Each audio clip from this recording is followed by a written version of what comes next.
অপেক্ষাকে আমি আজও ছাড়তে পারিনি। হ্যাঁ, অপেক্ষার কথাই বলছি। ভালোবাসার রক্তিম ধারালো স্নিগ্ধ ছোঁয়ায় এই হৃদয় থেকে এক এক করে ছেড়ে গেছে সব। লোভ, হিংসা, ক্রোধ, অহংকার, স্বার্থপরতা, সবকিছু। কিন্তু অপেক্ষা অপেক্ষা আমাকে আজও ছেড়ে যেতে পারেনি।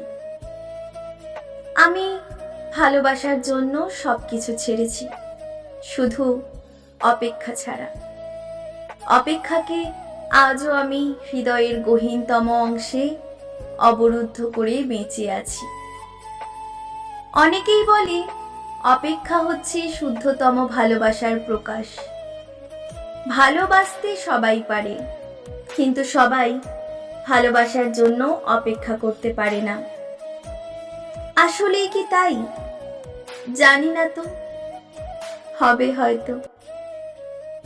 তবে অপেক্ষার কাছে আমি অনেক ঋণী।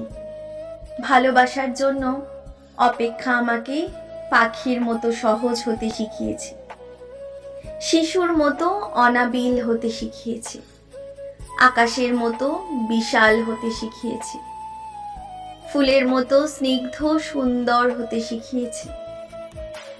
অপেক্ষা আমাকে সাগরের নীল জলরাশির মতো গভীর হতে শিখিয়েছে, প্রকৃতির মতো স্বচ্ছ হতে শিখিয়েছে, সোনালী সন্ধ্যার মায়াবী মৌনতার মতো নিবিড় হতে শিখিয়েছে। শেষ পর্যন্ত অপেক্ষা আমাকে কবিতার মায়াবী অনিন্দ ভুবনের কাছে নিয়ে গেছে।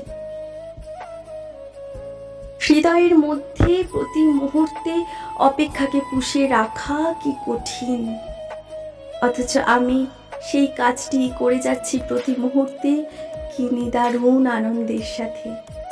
আহ, অপেক্ষা, তুমি কত বেদনার্দ্র সুন্দর।